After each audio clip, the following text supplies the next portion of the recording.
संजय जी, मेरी तरफ से आप सभी को राधा स्वामी जी। आज जो मैं आपसे एक सच्ची बात शेयर करने वाला हूँ, यह दुबई सत्संग सेंटर की है। आप सभी जानते हैं, दुबई में जब भी बाबा जी का सत्संग होता है, तो संगत कम ही होती है। सत्संग के बाद संगत को बाबा जी से मिलने का सौभाग्य भी प्राप्त हो जाता है। ऐसे ही एक नव विवाहित जोड़ा बाबा जी से मिला। उस जोड़ी ने बाबा जी से अपने कई दुखों का जिक्र किया, लेकिन बाबा जी ने भी समझा दिया कि यह दुख आपको कहां से आ रहे हैं। उस जोड़े ने अपनी गलती को छुपाने की कोशिश तो बहुत की, लेकिन बाबा जी तो पहले से ही सब कुछ जानते थे।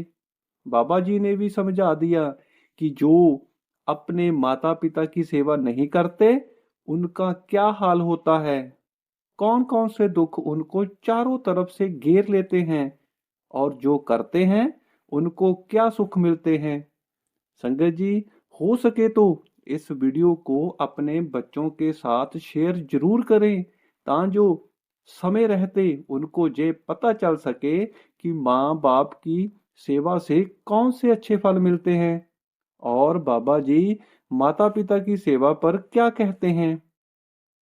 संगत जी, वीडियो में आगे बढ़ने से पहले अगर आपने अभी तक इस चैनल को सब्सक्राइब नहीं किया है, तो चैनल को सब्सक्राइब जरूर कर दें, वीडियो को लाइक कर दें। हो सके तो इस वीडियो को और भी सत्संगियों के साथ शेयर जरूर करें, और कमेंट बॉक्स में राधा स्वामी लिखना मत भूलना। जैसा कि मैंने ऊपर बताया, बाबा जी को मिलने के लिए एक नव विवाहित जोड़ा पहुंचा। एक लड़का और एक लड़की। उनकी शादी को कुछ ही साल हुए थे। दोनों पढ़े लिखे थे, समझदार थे, और दुबई में एक अच्छी कंपनी में नौकरी करते थे। बाहर से देखने से पता चलता था कि इनके पास सब कुछ है। विदेश की नौकरी, ठीक ठाक आमदनी, रहने की सुविधा। लेकिन संगत जी, बाहर की चमक अक्सर अंदर के अंधेरे को छुपा लेती है। जब वे दोनों बाबा जी के सामने बैठे, तो उनके चेहरे पर मुस्कान नहीं थी। आंखों में चिंता थी, दिल में बोझ था। बाबा जी ने बहुत ही प्रेम से पूछा, बेटा बताओ कैसे आना हुआ। लड़के ने हाथ जोड़कर कहा, बाबा जी, जब से हम दुबई आए हैं, तब से बहुत परेशान हैं। हमारी सेहत भी ठीक नहीं रहती, छोटी छोटी बीमारियां लगी रहती हैं। कंपनी में कई साल हो गए, लेकिन सैलरी में कोई खास बढ़ोतरी नहीं रही। और बाबा जी, ये कहते कहते उनकी आवाज भर आई। लड़की ने बात आगे बढ़ाई और बोली, बाबा जी, हमारी शादी को कई साल हो गए, लेकिन अभी तक हमें संतान का सुख नहीं मिला। हम माँ बाप नहीं बन पाए। डॉक्टरों को दिखाया, दवाइयाँ ली, लेकिन कोई फायदा नहीं हुआ। क्या बाबा जी, यह सब हमारे कर्मों का हिसाब है? बाबा जी बहुत शांति से उनकी बात सुनते रहे। ना कोई जल्दबाजी और ना कोई उपदेश। जब वे दोनों चुप हुए, तो बाबा जी ने बहुत ही गहरे स्वर में कहा, बेटा, इस दुनिया में हमारे पास जो भी होता है, वह यूं ही नहीं होता। यह सब कर्मों के हिसाब से ही होता है। लेकिन यह समझना जरूरी है कि कर्म केवल पिछले जन्मों के ही नहीं होते। कुछ कर्म ऐसे होते हैं जो हमने पिछले जन्मों में किए होते हैं। उनका फल हमें इस जन्म में भोगना पड़ता है।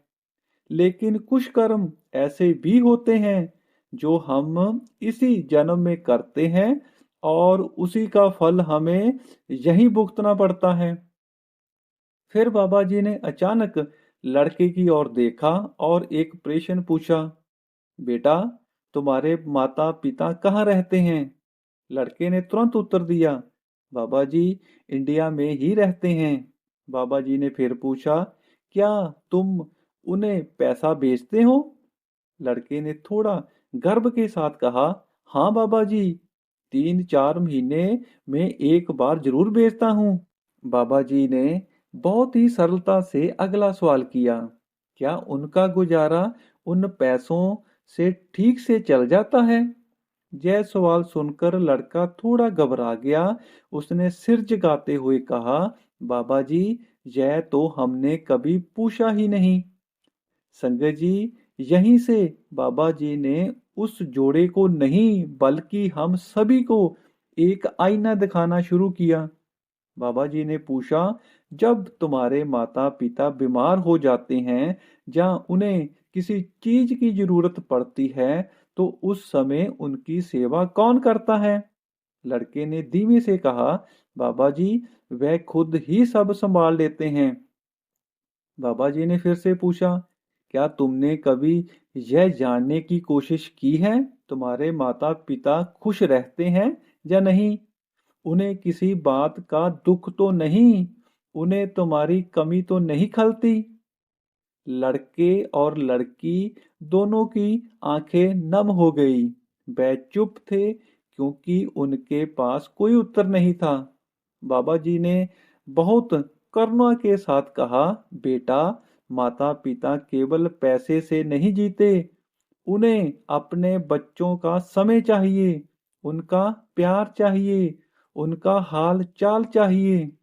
जब माता पिता दिल से दुखी होते हैं तो उनके दुख अपने दुख के खातों में जुड़ जाते हैं। संगत जी, बाबा जी ने आगे कहा, तुम संतान की बात कर रहे हो, लेकिन कभी सोचा है कि जो तुम्हें जन्म देने वाले हैं, जिनकी वजह से तुम आज इस दुनिया में हो, क्या तुमने उनके लिए अपनी संतान होने का धर्म निभाया है? यह बात सुनकर दोनों के आंसू बहने लगे। बाबा जी ने कहा, सेहत बिगड़ना, काम में रुकावट आना, तरक्की ना होना, संतान का सुख ना मिलना, यह सब केवल मेडिकल समस्याएं नहीं होती। कई बार यह संकेत होते हैं कि जीवन में कहीं ना कहीं हमारा संतुलन बिगड़ गया है। फिर बाबा जी ने बहुत स्पष्ट शब्दों में कहा, जो व्यक्ति अपने माता पिता की सेवा करता है, उसके सुख दुख में मालिक सदा साथ खड़ा रहता है। उसकी जिंदगी में परमात्मा कभी कमी नहीं आने देता। और जो व्यक्ति माता पिता को केवल जिम्मेदारी समझकर दूर छोड़ देता है, उसके जीवन में जाकर भी सुख नहीं टिकता। बाबा जी ने उस लड़के से कहा, बेटा, तुम पैसे बेचते हो, ये अच्छी बात है, लेकिन कभी फोन कर कर यह भी पूछो कि मम्मा पापा आप खुश हो? आपकी तबीयत कैसी है? आपको मेरी जरूरत तो नहीं? यह शब्द दवा से ज्यादा असर करते हैं। फिर बाबा जी ने दोनों को नाम, सिमरन और सेवा का महत्व समझाया। कहा, सेवा केवल डेरे में झाड़ू लगाने का नाम नहीं है। सबसे पहली सेवा अपने माता पिता की सेवा है। जब तक यह सेवा पूरी नहीं होती, तब तक बाकी सब कुछ अधूरा ही रहता है। अंत में बाबा जी ने उन्हें आशीर्वाद देते हुए कहा, घर जाकर आज से ही अपने व्यवहार में बदलाव लाओ, माता पिता को समय दो, उनके मन की पूछो, उनके लिए दिल से दुआ करो। बाकी जो तुम्हारे कर्मों में लिखा है, वह परमात्मा अपने आप ठीक कर देगा। संगत जी, बाबा जी की ये बात हमें सिखाती है कि कर्म केवल पिछले जन्मों के नहीं होते, कर्म आज के भी होते हैं। अगर हम चाहते हैं कि हमारी जिंदगी में सुख आए, संतान का सुख मिले, तरक्की हो, सेहत ठीक रहे, तो सबसे पहले हमें अपने जीवन की जड़ों को मजबूत करना होगा। और वे जड़ें हैं माता पिता, सेवा और प्रेम।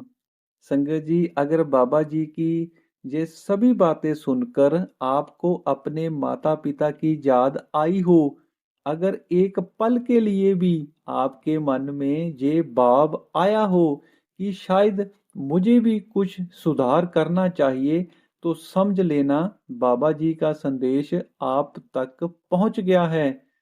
आज ही एक फोन अपने माता पिता को करिए।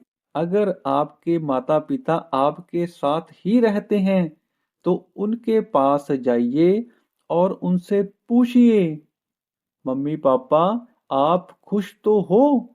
यकीन मानिए ये सवाल उनके लिए सबसे बड़ा तोहफा होगा। संगत जी, आज की वीडियो में बस इतना ही। अगर आपने अभी तक इस चैनल को सब्सक्राइब नहीं किया है तो चैनल को सब्सक्राइब जरूर कर दें, वीडियो को लाइक कर दें। अगर हो सके तो इस वीडियो को और भी सत्संगी भाई बहनों के साथ शेयर जरूर करें और कमेंट बॉक्स में राधा स्वामी लिखना मत भूलना। राधा स्वामी जी।